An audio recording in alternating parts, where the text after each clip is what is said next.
Olá, boa noite, sejam muito bem-vindos a esse novo projeto, a nossa live de terça-feira. Sim, eu sei que você já sabia que a gente tinha live toda quinta-feira, não é mesmo? Exatamente, mas agora a gente também vai ter live toda terça-feira. Só que as lives de terça-feira, elas vão ser diferentes. Por quê?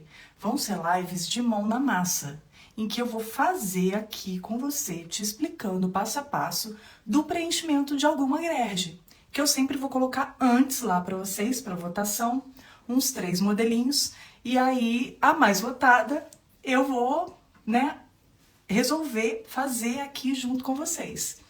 E sabe qual foi a nossa grade mais votada de hoje? Foi a emissão na posse. Isso mesmo.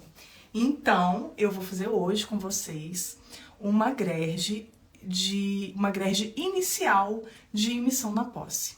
Mas antes da gente falar sobre isso, eu queria só dar um recadinho para vocês, um recado de última hora, que é o seguinte: a nossa live de quinta-feira, da próxima quinta, depois de amanhã, que eu sou convidada, era convidada da doutora Ana Tereza Basílio, ela infelizmente teve que ser adiada. Fiquei triste, mas tudo bem, A doutora Ana é super atarefada, ela teve um imprevisto, enfim, mas já me pediu desculpas e falou, não, vamos lá, a gente vai remarcar. Então, tô aguardando a nova data e assim que eu tiver essa nova data, eu aviso para vocês, tá bom? Vou divulgar bastante aqui no perfil, porque vai ser uma live muitíssimo especial em que a gente vai conversar, sobre a importância do recolhimento de custas e o quanto isso pode ser utilizado como uma ferramenta para acelerar os seus processos. Então, vamos começar a conversar sobre essa grade nossa de emissão na posse? Pois é, antes de eu começar de fato a falar contas, valores, etc., eu quero conversar com vocês sobre o que é essa ação de emissão na posse. Porque quando o advogado acaba, às vezes, não sabendo exatamente quais os pedidos que ele vai realizar nessa ação e acaba nomeando a ação de forma equivocada, isso pode e vai interferir muito nas custas, tá? Então, para começar, eu queria dizer que a ação de emissão na posse, ela vai ser utilizada quando o seu cliente, quando o autor da ação, ele nunca tiver tido a posse daquele imóvel antes. Ele tem a propriedade, ele tem o domínio, mas ele nunca teve a posse. Então, na verdade, essa ação, ela não é uma ação possessória. Ela é uma típica ação petitória, Então, isso aí é uma das coisas que gera a maior dúvida, tá? E que tem uma repercussão aí nessa questão das custas, porque você pode estar recolhendo o valor errado. E a emissão na posse tem um valor de taxa judiciária muito diferente de uma reivindicatória, por exemplo, que é quando você reivindica a posse de um imóvel, mas você já teve essa posse em algum momento. E é muito comum, tá, essa confusão entre emissão na posse e reivindicatória. Então, antes até da gente ir de fato, para a questão dos valores, eu também tenho mais um detalhe importante para te contar, que é com relação à competência.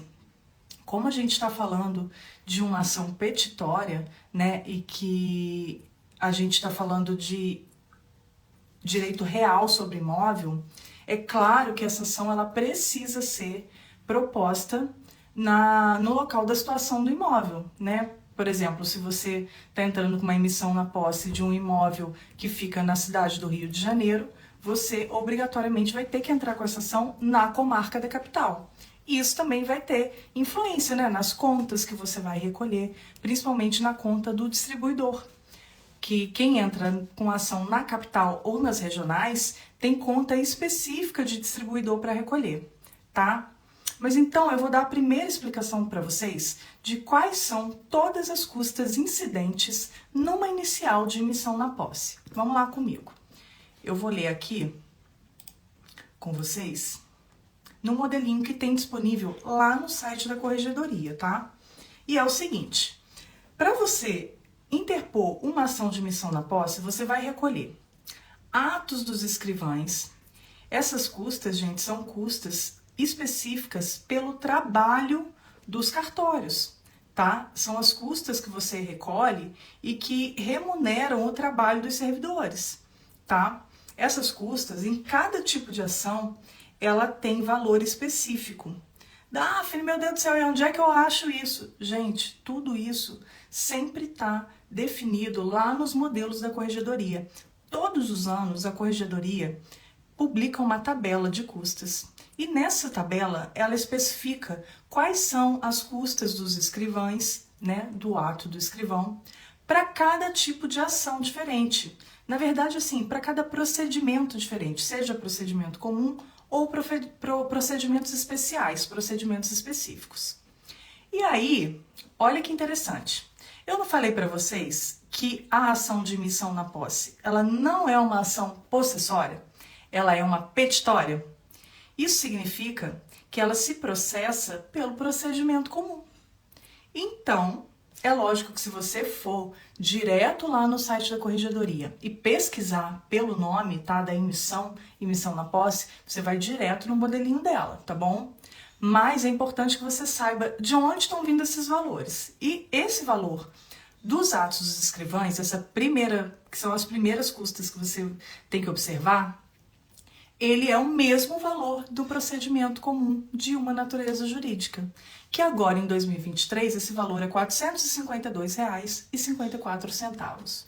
Daphne, é só isso que eu vou observar? Sempre que for uma emissão eu vou recolher esse valor que você me falou, R$ 452,54? Não, nem sempre, tá? É muito provável que se você tiver, é provável não, é certo, tá?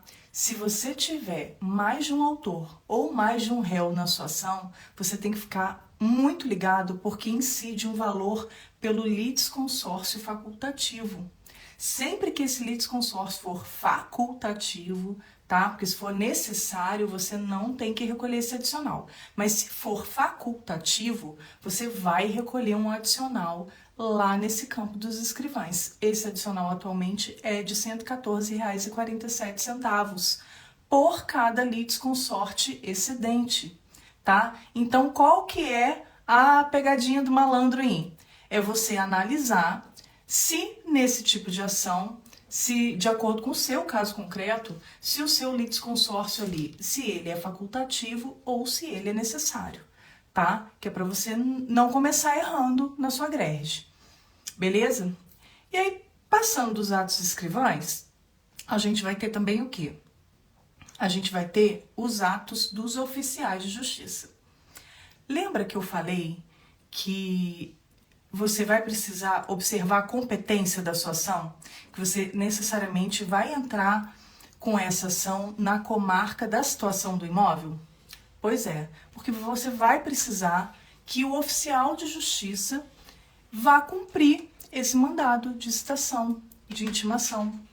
E tem um detalhe muito importante. É provável, é possível que você requeira na sua inicial um pedido liminar de emissão na posse. E se esse pedido for deferido pelo juiz, ou seja, você então precisa se adiantar, tá? É importante que você se adiante. Você precisa recolher lá no campo dos atos dos oficiais de justiça um valor pela citação, um valor pela intimação e o valor específico da emissão na posse. O valor da citação e da intimação é o mesmo, tá? Atualmente, R$ 34,59. Mas o valor da emissão na posse, esse é diferente. Em 2023, a emissão na posse pelo oficial de justiça custa R$ 95,25. Então, se você está pedindo liminar, você vai ter que somar esses valores. Além disso, a citação e a intimação, ela é cobrada não só por ato, mas também por pessoas, por personagens a serem citados e intimados. Então, se você tiver aí, né, diversos réus a serem demandados, você vai ter que multiplicar esse valor pelo número de réus, pelo número de pessoas que você esteja demandando, tá? Então, tanto a citação quanto a intimação, você recolhe uma para cada ato e aí você multiplica isso pelo número de réus que você tiver na sua ação, no seu polo passivo. Ok? Gente, se vocês tiverem dúvida, por favor, vai me mandando aqui, tá? Se alguma coisa não ficar clara e se vocês precisarem de mais exemplos, aí eu vou desenrolando aqui, tá? Porque a ideia é fazer com que vocês não tenham dúvida nenhuma, tá bom? Então, vamos seguir de exemplo, porque eu acho que facilita muito.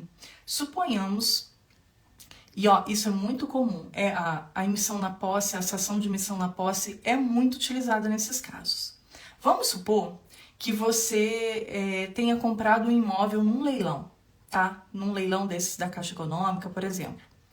Só que esse imóvel tá ocupado, né? Tinha lá um inquilino anterior, suponhamos, tá? Que isso aconteceu.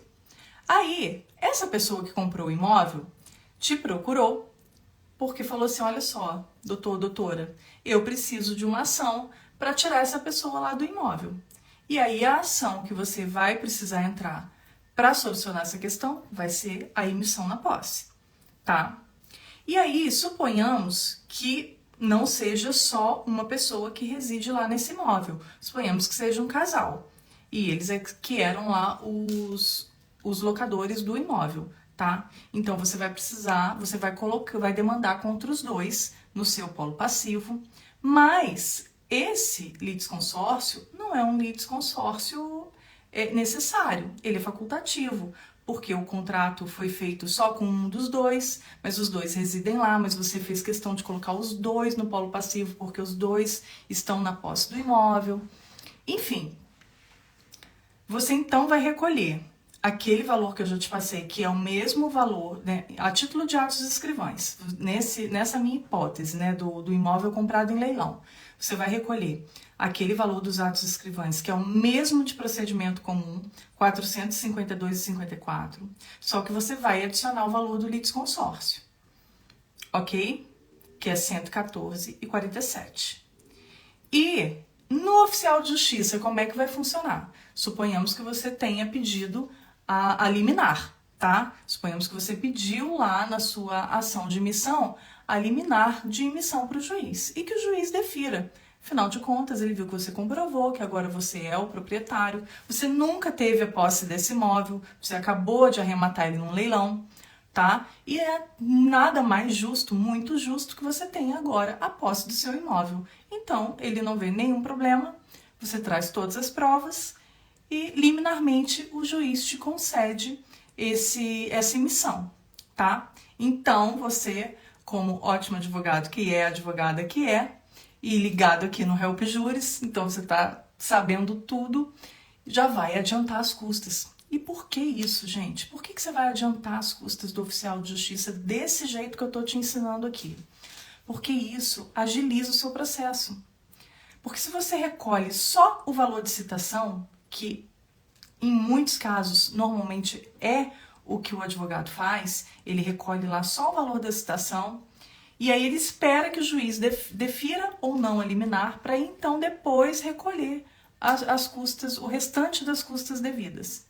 Só que se você, num caso desse, você já verifica que tem grande chance, lógico, né? Não tem certeza, isso não existe, mas tem grande chance do juiz deferir, tá? A sua liminar.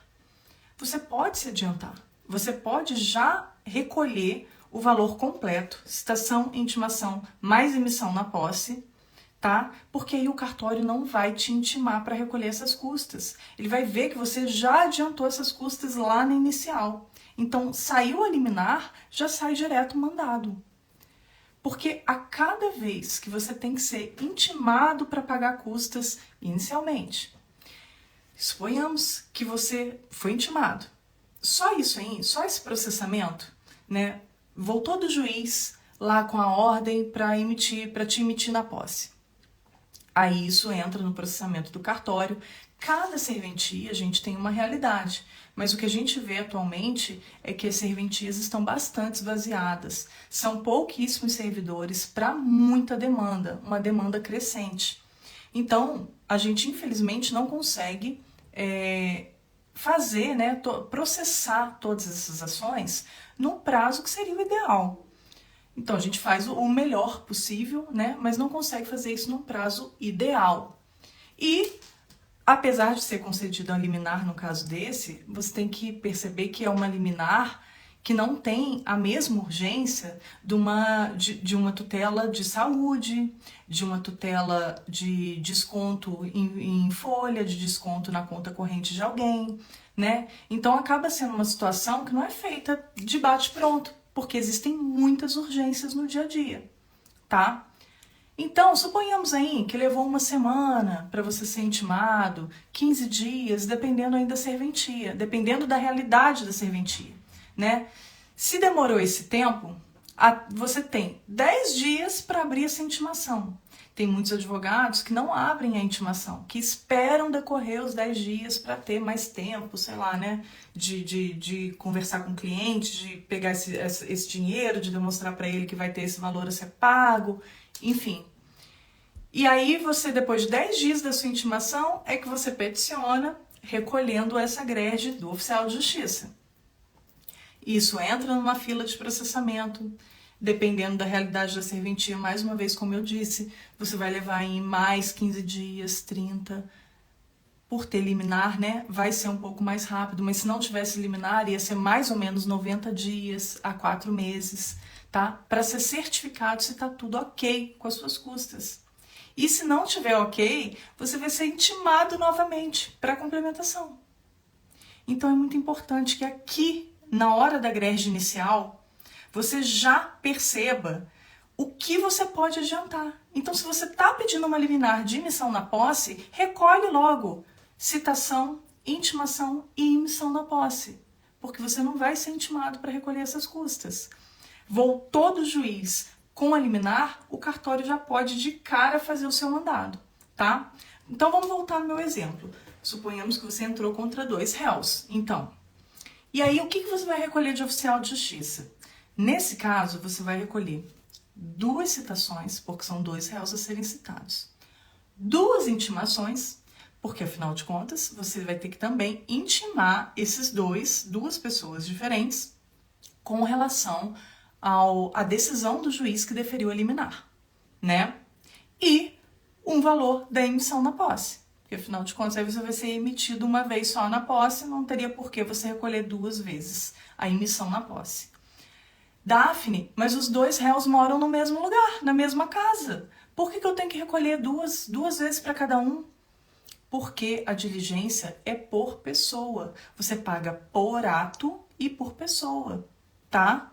Então, mesmo que os 2 residam no mesmo local, no mesmo endereço, vão ser expedidos 2 mandados, tá? Vai ser expedido um mandado de citação e intimação vamos supor, pro José, um mandado de citação e intimação para Maria, tá? E o mandado de emissão. Pode ser que o mandado de emissão saia junto já com um desses de citação e intimação. Ou ele pode ser feito separadamente. Aí cada cartório trabalha de um jeito. Mas com relação às custas, é isso que você vai recolher, tá? Então, se adiante e recolha isso. Relembrando os valores, R$ 34,59 por citação e intimação, né? Esse valor é por ato, por pessoa. Então, você vai recolher ele 4 vezes nesse meu exemplo.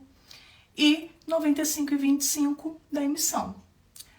E aí, nós vamos para os percentuais legais.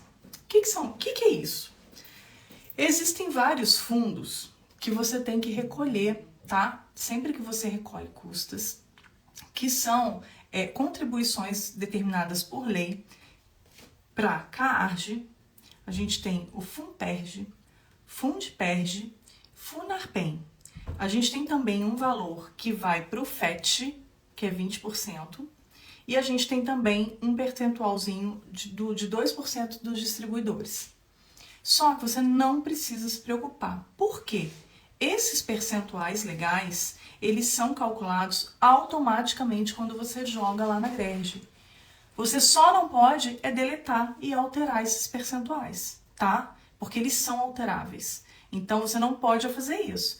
Você só preenche os valores que você sabe que você tem que calcular, que são os escrivães, os oficiais de justiça, a taxa judiciária e o diversos. A gente ainda vai chegar nesses outros dois, tá? Taxa judiciária e diversos. E os distribuidores. Também os distribuidores. Só que os distribuidores, gente, também é um valor fixo. Ele já vai aparecer para você lá preenchido. Mas tem um detalhezinho. Sempre tem detalhezinho, né? Eu sei. Eu sei que às vezes não é mole. E se você tiver com alguma dúvida aí, gente, o pessoal que tá entrando, se tiver com dúvida, pode me mandar a dúvida aqui, tá? Boa noite, doutora Paula. Boa noite. Boa noite a todos. Os distribuidores funcionam da seguinte forma. O valor dele fixo é R$ 142,50. Só que sempre que eu tenho, a partir de 3 pessoas na minha demanda, ou seja, eu tenho um autor, um réu. Se eu tiver mais de um réu ou mais de um autor, eu tenho que recolher um valorzinho, que é R$ 1,22 para cada pessoa extra, tá? Nesse campo dos distribuidores. Então, você não pode esquecer disso, tá? R$ 1,22 por cada pessoa extra.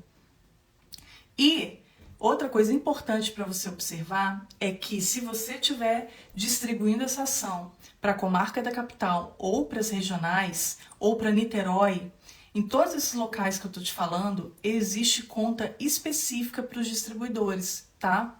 Você não precisa ficar preocupado pelo seguinte, quando você vai lá preencher a sua grade, você vai ver que ele auto-preenche para você, porque a primeira coisa que você coloca é a comarca, né, para onde você está distribuindo essa ação.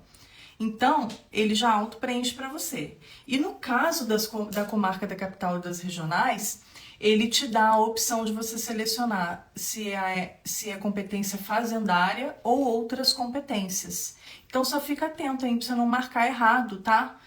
Porque nesse caso, por exemplo, de missão na posse, a menos que você esteja, né, demandando em contra a fazenda pública, você marcaria fazendário. Agora, se a fazenda pública não está aí no seu polo passivo, então você vai ter que marcar as outras competências, tá bom? Não esquece disso para você não errar e ser intimado para pagar na conta correta, ok?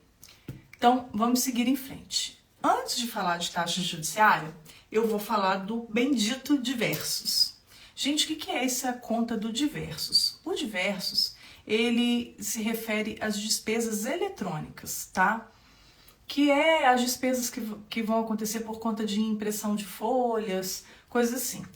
E o tribunal estabeleceu, a corregedoria estabeleceu, que esse valor é fixo. E ele é fixo por mandado expedido, tá?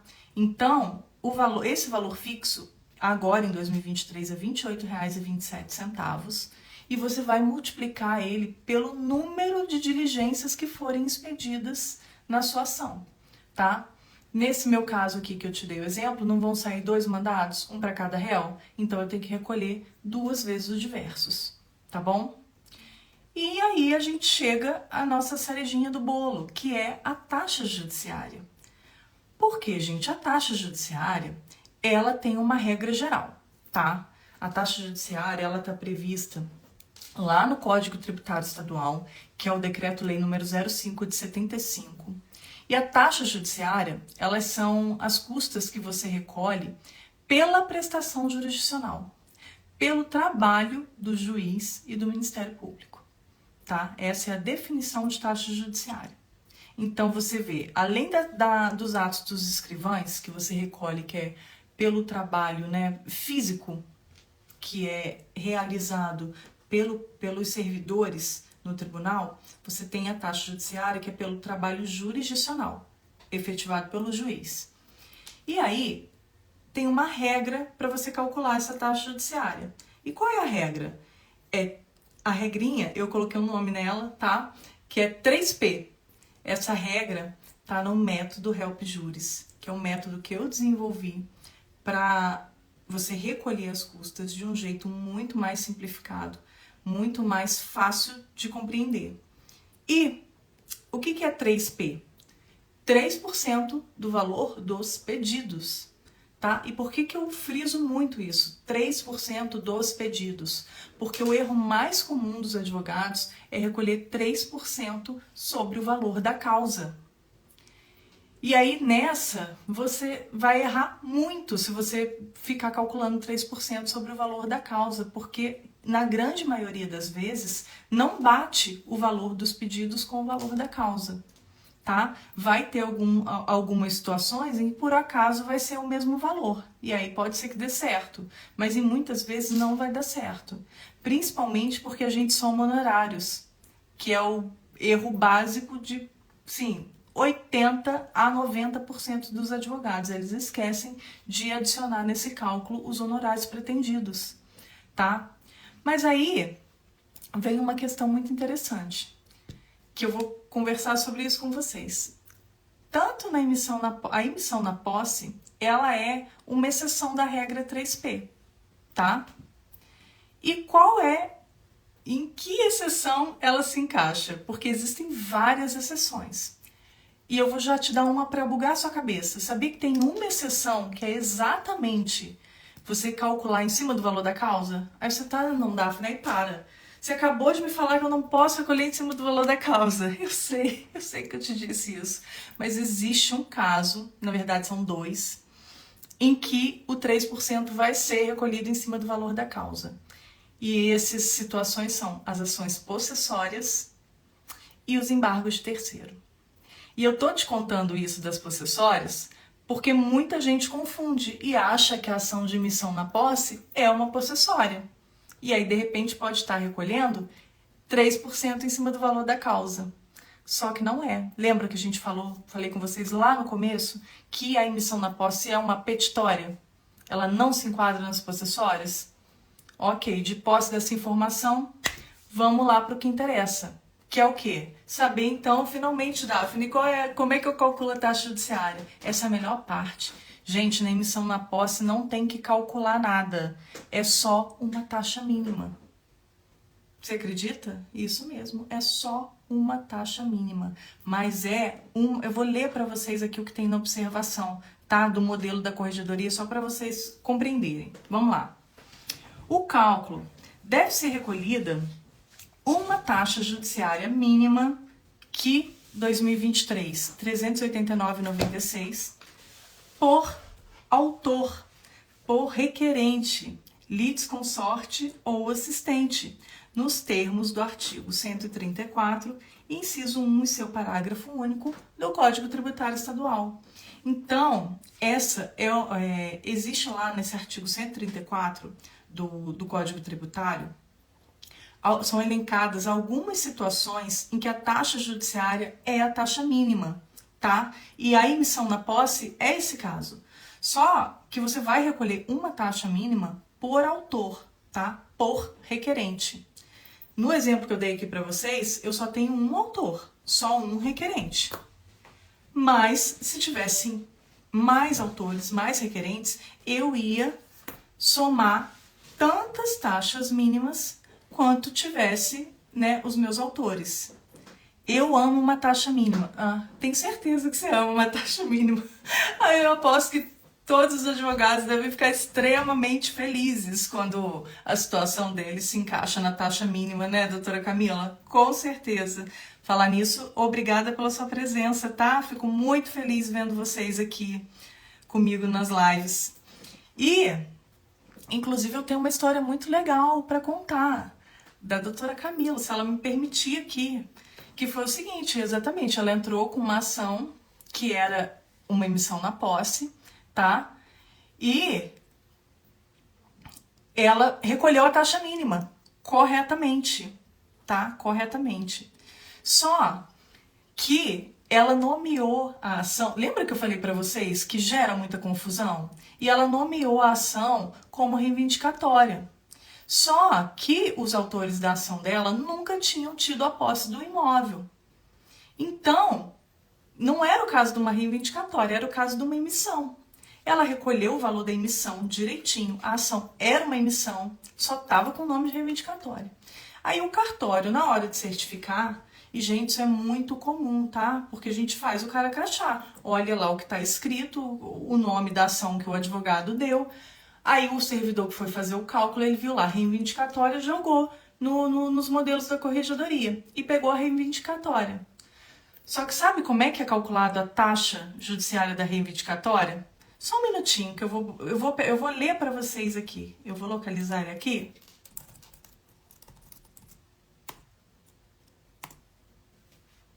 Olha só.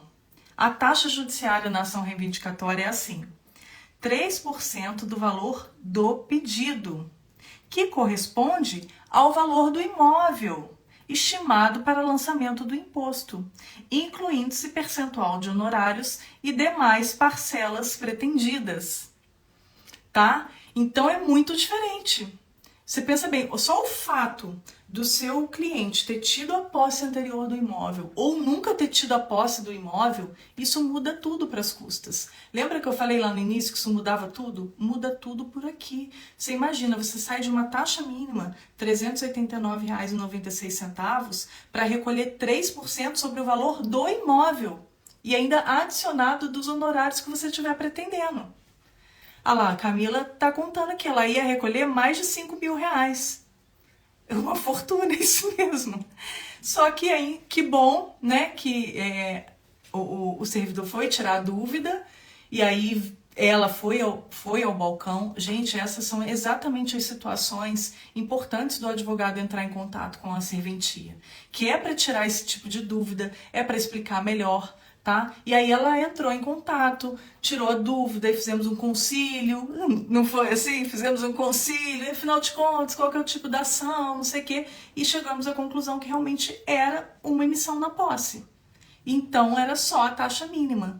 Graças a Deus, ufa, ficou livre desses R$ 5.000, né, doutora Camila? Que bom. E então é muito importante que você saiba disso. Porque pode ser que o seu cliente, a hora que ele vai te procurar, se ele já teve a posse anterior desse imóvel, você precisa saber disso para poder falar para ele em quanto vão ficar as custas do processo. Para ele não levar esse susto. Você imagina, você vira e fala assim, não, ficou aqui, olha, R$ 389 de taxa judiciária, tá tudo certo, você pode ficar tranquilo que as custas desse processo não são caras. E aí você pega e dá essa notícia para ele em seguida, olha, não, foi mais de R$ 5.000, tá? O senhor vai ter que complementar. É uma situação muito difícil, né? Deixa eu ler aqui, ó. Ela falou que, na verdade, essa importância do advogado também tem noção. Muito importante, doutora Camila, é muito importante o advogado ter essa noção de custas. Até para ele não pagar mais sem necessidade. Se você não tivesse ido lá, procurado na serventia, questionado, e aí sim todo mundo poder avaliar, ver a situação, imagina, você teria que ter recolhido os R$ 5.000 a mais. Informação é poder. A informação traz pra gente ferramentas que fazem com que a gente economize tempo, dinheiro, com que a gente ganhe a confiança do nosso cliente. Então é extremamente importante, né? E é isso que você está falando, não dá para contar só com a certidão. Sim, por quê? Porque na outra ponta, gente, a gente tem um servidor que é um ser humano também e que ele pode errar. E que assim como vocês estão aprendendo aqui comigo agora tudo isso sobre custas, pode ser que esse servidor que tenha certificado também ainda está aprendendo. Ele também ainda não tem domínio. E outra, existem tipos de ação que a gente não vê todos os dias. Então é normal, o próprio servidor que faz a certificação é normal que ele tenha dúvidas. Então, questione sim, mas principalmente, gente, questione fundamentado. Isso é o mais importante. Quando você questiona dando fundamento e não simplesmente, olha só, eu fui intimado de R$ 5.000, não quero pagar. Não vai funcionar, não é mesmo? Você tem que justificar, que dá embasamento. Olha só, você está me cobrando a mais R$ 5.000, mas eu acho que não é bem por aí, porque eu recolhi com base nisso. Você justifica, você tem justificativa plausível, embasada, para você argumentar. É totalmente diferente, não é mesmo? Então, é isso aí. Todo mundo está sempre aprendendo. Quanto mais a gente aprende, melhor é. Todo mundo ganha, né? Então, agora vocês não vão mais errar tá? Emissão na posse é super tranquilo. Ah, verdade. O servidor que te atendeu teve humildade de te ouvir. Isso é muito bom, né, gente? É muito bom, sim. É importante a gente ter isso em todas as profissões, né? A gente ter essa tranquilidade de saber que a gente está em eterna evolução, sempre aprendendo. Isso sempre só traz coisas positivas pra gente, né? A gente sempre só tem a agregar cada vez mais, sempre que a gente sabe que a gente está sempre aprendendo, né? E, então, eu quero agradecer muito aqui pela presença de vocês. Hoje a nossa live é mais curta porque era realmente essa resolução da GRERD. Eu espero que vocês agora tenham aprendido como é que faz a tal da emissão na posse. Então, só recapitulando, vamos fazer um resumão? Que é para você nunca mais errar? Vamos lá, resumão de emissão na posse. Nos atos dos escrivães, eu vou recolher o valor do procedimento comum e eu tenho que ficar atento se tem litisconsórcio passivo ou ativo facultativo, tá? Porque se for necessário, eu não preciso pagar esse adicional. Tenho que ficar atento aos atos do oficial de justiça, porque se eu estiver pedindo a liminar da emissão, eu vou ter que recolher citação, intimação e o ato da emissão. Tá, eu vou somar esses 3 valores. Eu tenho que ficar atento também ao diversos, que eu vou recolher o valor do diversos, que é aquele valor fixo, por cada mandato expedido, tá? E além disso, a taxa judiciária, que no caso da emissão na posse é uma taxa mínima por autor, por requerente. Além disso, só ficar atento, todos os percentuais legais vão ser automaticamente preenchidos. Basta que você não delete e não modifique nada, que vai dar tudo certo, tá? Gente, mais alguma dúvida? Tem alguma coisa aí que tenha ficado para trás, que eu possa esclarecer vocês? Quero dizer que toda terça-feira agora eu vou estar fazendo essa live de GRERD, de mão na massa com vocês, tá? Então, se você tiver sugestões, se quiser me mandar, pode me mandar por direct. Obrigada, obrigada, doutora Paula, eu agradeço. Fico muito feliz de estar do conteúdo estar sendo útil e estar sendo importante para vocês, tá? Minha intenção é essa mesmo, é estar aqui e compartilhar tudo que eu sei, tá bom? Para que vocês possam, eu tô mostrando assim, é um caminho mesmo, para que vocês possam agilizar os processos de vocês no Tribunal de Justiça do Rio, receber os honorários de vocês mais rápido, porque isso é o que todo advogado quer e precisa, né? É receber os honorários mais rápido, e tudo isso apenas recolhendo as custas corretamente, ok? Então, muito obrigada pela presença de todos vocês aqui e me mandem já para terça-feira que vem, me mandem sugestões. De qualquer maneira, eu vou fazer a enquete sempre um dia antes, tá? Com 3 modelinhos para vocês votarem, tá bom? Mas quem quiser ir me mandando sugestão, pode me mandar via direct.